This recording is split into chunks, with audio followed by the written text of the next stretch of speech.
On behalf of CoSIDA Recognition Week, we would like to do some spotlights. Joining me today is Ryan Wronkowicz, the SID at Lourdes University. Ryan, how are you doing today? Great, Tommy. Thanks for having me on. So, Ryan, you have a little bit of an interesting background. You started in D1 at Valparaiso and then made the transition to Lourdes, which is an NAIA school. So what has that transition been like working from both D1 and NAIA perspective?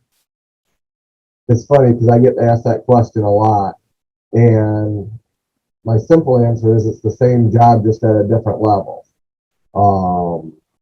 Obviously, I've been at Lourdes now. It's my 10th year, so it's been a little while. And obviously, Division One has continued to grow and everything.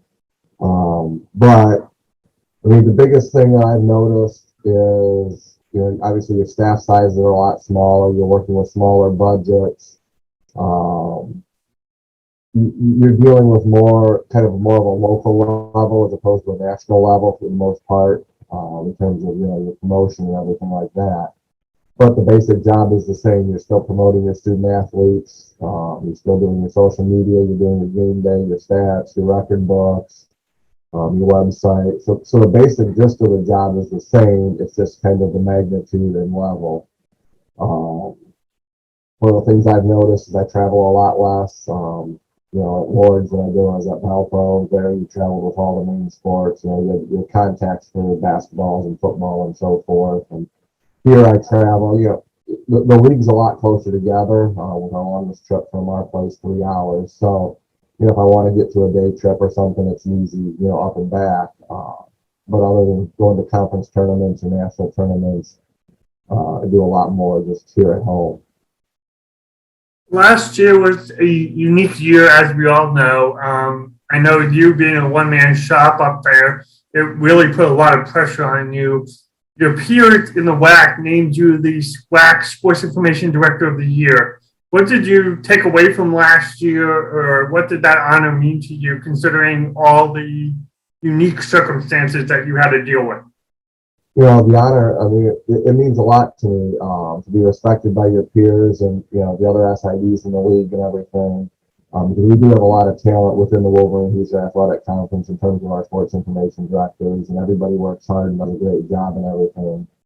The biggest thing for me with last year and COVID is the fact that, you realize everybody has to work together for a common goal. And when you have, 8 and 9 and 10 events in a week, you have to rely on your coaches. You have to rely on, the other SIDs, even your student athletes.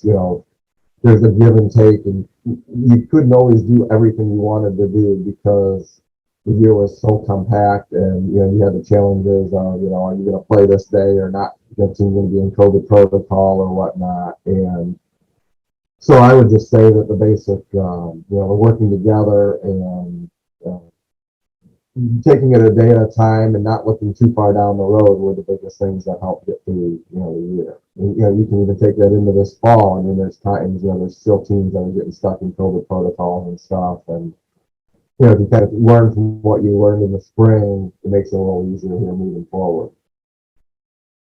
Absolutely. You've had a long career in this profession. What would you say is one of your biggest career successes? That's a tough one. There's probably a couple of those. One is I've been fortunate when I have had assistants, whether it was at Valparaiso or in a couple of years I had assistants here, that my assistants have moved on to bigger and better things. Aaron Levitt, who's now the SID at Valparaiso, he was my assistant there for a long time and then took over for me, and he's been there now 10 years. And a couple of my assistants prior to that, Andy Giano, he moved on and has worked in both professional baseball and in collegiate athletics at times.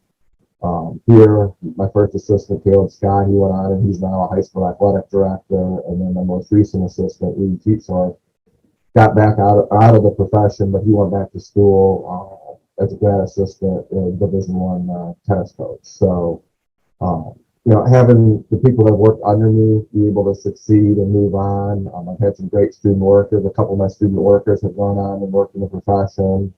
I've worked with some talented broadcasters, especially at Valpo.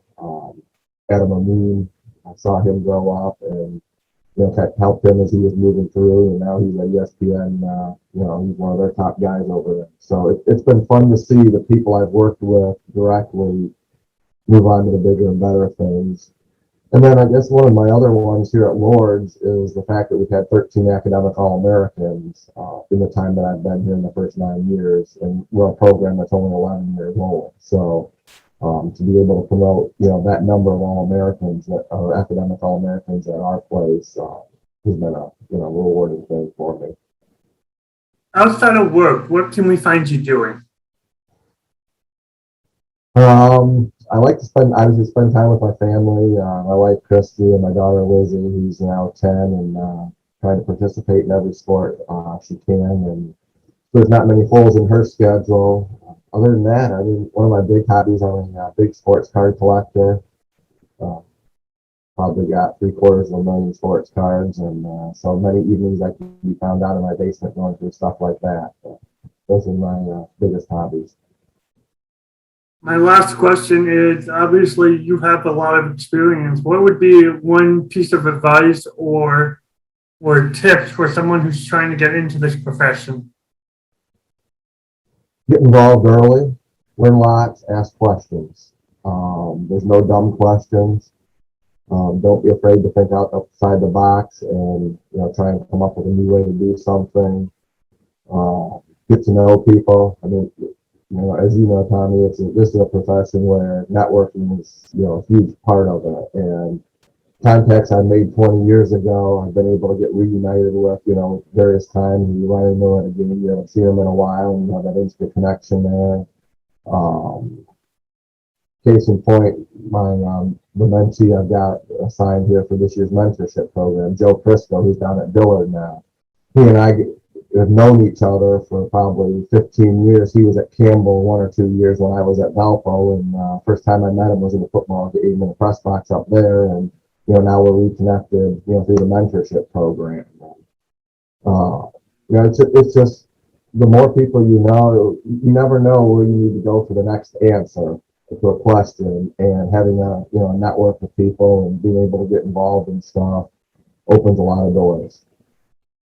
Well, Ryan, I'm thankful to have you as a colleague and a friend in this profession. We appreciate everything you do.